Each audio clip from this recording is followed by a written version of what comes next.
చిన్నశంకరంపేట మండలం సురారం గ్రామంలోని రైతు వేదికలో సెహగల్ ఫౌండేషన్ ఆధ్వర్యంలో సంపూర్ణ గ్రామీణాభివృద్ధి కార్యక్రమం పంట మార్పిడిపై రైతులకు అవగాహన సమావేశాన్ని నిర్వహించారు.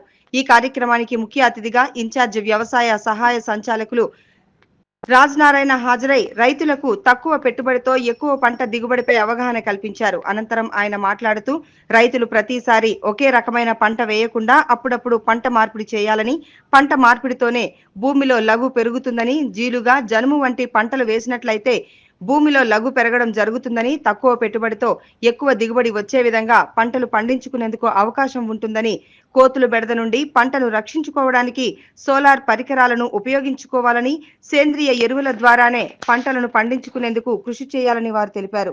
ఈ కార్యక్రమంలో వ్యవసాయ సహాయ సంచాలకులు రాజనారాయణ, మండల వ్యవసాయ అధికారి లక్ష్మీ ప్రవీణ్, సెహగల్ ఫౌండేషన్ సభ్యులు కావ్యారెడ్డి, రాఘవేందర్, విక్రాంత్, మణిదీప్, చాంద్ బాషా తదితరులు పాల్గొన్నారు. వస్తుంది మళ్ళీ యాసంగిలో వచ్చే వానాకాలంలో వచ్చే పురుగులన్నీ కూడా మళ్ళీ దానికే వస్తున్నాయి. అందుకనే మనకు ఓయి పురుగు ఓసారి కంట్రోల్ కాదు. ఎందుకు కాదు అంటే ఆ పంటకు ఈ పురుగుకు అలవాటు అయిపోయింది. సో దీన్ని కంట్రోల్ చేయాలంటే కంపల్సరీ మధ్యలో ఏదన్నా ఒక పంట వేయాలి. ఏం పంట వేస్తాము అంటే పప్పు జాతి పంట. జీలుగా జన్మ అనేది పప్పు జాతి పంట. ఆ పప్పు జాతి పంట ఏంటి అంటే మనకు భూమికి లభించే పంట.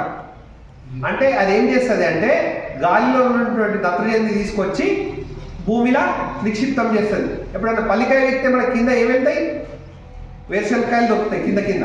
అందులో ఏముంటుంది అంటే నత్రజని ఉంటుంది. మనం పల్లికాయ ఎట్లయితుందో ఈ జీలుగా జనం కూడా గాలిలో నత్రజని తీసుకొచ్చి మనకు నత్రజని అంటే నథింగ్ బట్ యూరియా. ఈ జీలుగా జనం వేయడం వల్ల ఏమవుతుందంటే నువ్వు మామూలు పంటకు 100 కిలోల యూరియా వేసే బదులు ఈ జీలుగా జనం వేయడం వల్ల ఒక 30 నుంచి 40% వరకు యూరియాను తక్కువ వాడుకోవడానికి అవకాశం ఉంటుంది. ఇంకోటి ఏంటి అంటే ఆ జీలుగా జన్మ ఎంతమంది వేస్తారు చెప్పండి. ఇక్కడ కేసే ప్రతి రైతు కూడా ఆ జీలుగా జన్మ అనేది కంపల్సరీ వేసుకోవాలి. అది ఏంటంటే మామూలుగా 100 రూపాయలు ఉన్న దాన్ని 65 రూపాయలు సబ్సిడీ ఇచ్చేసి 35 రూపాయలకే మీకు అందించడం జరుగుతుంది. ఆ విత్తనం ఇక్కడ తయారు కాదు. మనం ఆ విత్తనం అంతా కూడా నార్త్ ఇండియాలో ఖమ్మంలో మాత్రమే పండిస్తాం. అక్కడ నుంచి విత్తనాలు తీసుకొచ్చి మన రైతులందరికీ కూడా సబ్సిడీ ఇస్తాం. అది మే నెలలో ఇస్తాం. మే నెలలో ఎప్పుడు ఇస్తాం? ఒకటి జాన్స్లింగం ఖర్చు, ఒకసారి దున్నకం ఖర్చు, హార్వెస్టింగ్ ఖర్చు తప్ప మిగతా ఏముండదు. మినిమం ఒక జీలుగా పంట నుంచి 5 నుంచి 6 క్వింటాల జీలుగా విత్తనాలు ప్రొడ్యూస్ అయిపోతాయి. సో మనం ఒక్కసారి ఆ పంట వేసుకోవడం వల్ల పంట మార్పిడి అయిపోతుంది, భూమి కూడా లాగవుతుంది. ఇంకోటి ఏంటంటే ఆ జీలుగా విత్తనం ఒకటేసారి మెచ్యూరిటీకి రాదు, మెల్లమెల్లగా వస్తుంటుంది. ఆ గింజలు కొన్ని రాలిపోతాయి. కాబట్టి మనం రెండో పంటకు మనం మళ్ళీ ఒకసారి జీలుగా జన్మ వేయాల్సిన పని లేదు.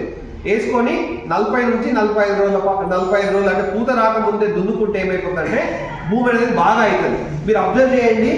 నా మాట మీద 1 ఎకరము జీలుగా జన్మ వేసిన పంట చూడండి, పక్కకే మీరు ఏం చేయకుండా రెగ్యులర్గా చేసే పంట చూడండి. ఆ భూమి ఎట్లుంది, ఈ భూమి ఎట్లుంది, అందులో వానపాములు ఎట్లున్నాయి, ఇండ్లు ఎట్లున్నాయి, అందులో బ్యాక్టీరియా ఎట్లుంది, ఇండ్లు ఎట్లుంది, అందులో నల్లగుందా. అంటే జీలుగా జన్మ చేయడం వల్ల ఇంకోటి ఏమైపోతుందంటే నీళ్లు నిలుపుకునే శక్తి కూడా పెరుగుతుంది. అంటే ఇప్పుడు సపోజ్ నువ్వు ఇలా తడి పెట్టావు అనుకో, ఎండ బాగుందంటే మళ్ళీ 3 రోజులకు పెట్టాలి. అదే నువ్వు జీలుగా జన్మ వేసిన పంట అట్లా కాదు. ఒక వారం పాటు నువ్వు తడి పెట్టకపోయినా కూడా నీళ్లు నిలుపుకునే శక్తిని బాగా ఉంచుతారు. ఇంకోటి అన్ని ఇంటి ముందట పశువుల పెట్ట బొందు ఉంటుండే. అది మనం వానాకాలం వస్తుంది అనగానే అందుకే పశువుల పెట్టదంతా కూడా అది మనం బండల్లోకి ఎక్కించుకొని మొత్తం దళ్ళేస్తుంది. ఇప్పుడు ఎప్పుడైతే పశువుల సంపద అయిపోయిందో మనం కేవలం ఏం చేస్తున్నాం, రసాయనిక ఫర్టిలైజర్ల మీదే డిపెండ్ అవుతున్నాం. అది అవాయిడ్ చేయాలి. ఇంకోటి ఏంటి, ఇంతకుముందు చాలా మందికి రైతులకు ఒక ప్రాక్టీస్ ఉంటుండే. ఏంటి, కాంగ పొరక కానీ వేపు పొరక కానీ మనం మట్టి నమూనా పరీక్ష చేస్తే మన భూమిలో సేంద్రియ కర్బన పదార్థం అనేది ఏమీ లేదు. మన వానపాములు ఒకటనే కనిపిస్తున్నాయా? మనకు ఆరుద్ర కార్తలు ఆరుద్ర పురుగులు బయటకు వస్తున్నాయి, కనిపిస్తున్నాయి. అవి మోతార్పించి పురుగు మందుల్ని ఎరువులు ఎక్కువ వాడుతున్నాం. నేను చెప్పినట్టు వేసవి వృత్తి కంపల్సరీగా చేసుకోవాలి. రెండోది కంపల్సరీగా జీలుగా జన్మ పంటల్ని అది చేసుకోవాలి. ఒకవేళ మీకు నువ్వు అన్నావు నాకు కొన్ని జొన్న పప్పు జాతి పంటలకు సంబంధించిన ఈ మినుములు, పెసర్లు, కందులు, ఆయిల్ పామ్ సంబంధం అంటే మనకు ఆయిల్ పంటలకు సంబంధించిన పొద్దుతిరుగుడు, ఆముదము, ఇంకేదో ఒక రకం 9 రకాల విత్తనాలని ఒక 10 నుంచి 20 కిలోలు ఒక దగ్గర చేసేసుకొని ఒక రోజు నీళ్ళల్లో నానబెట్టేసి పొలం అంతా చల్లేసేయండి. దాన్ని డబోల్కర్ పద్ధతి అంటాం. చల్లేస్తే ఏంటంటే దాంట్లో గడ్డి జాతి విత్తనాలు ఉంటాయి, పప్పు జాతి విత్తనాలు ఉంటాయి, నూనె జాతి విత్తనాలు. అంటే మనకు పల్లీలు ఉంటాయి కదా, పల్లీలు పట్టిన నూనె వస్తుంది. అదే ఆముదం చూసినా నూనె ఆ బలం వచ్చేందుకు అవకాశం ఉంది. ఎక్కడికి ఏం చేద్దంటే భూమి అనేది లఘు కావాలి. మనం ఈ జీలుగా జరువు 45 రోజుల పాటు పెంచడం వల్ల దాదాపుగా 12 టన్నుల పచ్చి సొప్పు అనేది భూమికి పోతుంది.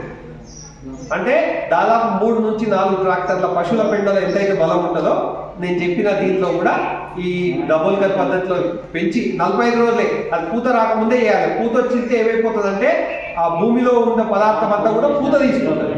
కాబట్టి పూత రాకముందే ఏం చేశారంటే దేంతో తొక్కియాలి, బాగా దున్నుతా ఉన్నాం. ఆ నొప్పే క్రమంలో ఏమైపోతుందంటే ప్రతి సంవత్సరం నొప్పే టైంకి లోతుగా పోతుంది. నీకు పంటకు మేలు చేసేటువంటి సాయిల్ కానీ ఏది కానీ పైన ఈ లేయర్లోనే ఉంటుంది. కానీ మనం కేజీలు వేస్తే ఇంత పనికిరాని పదార్థాలు కూడా భూమిలో ఉంటాయి. బోరం లాంటి పై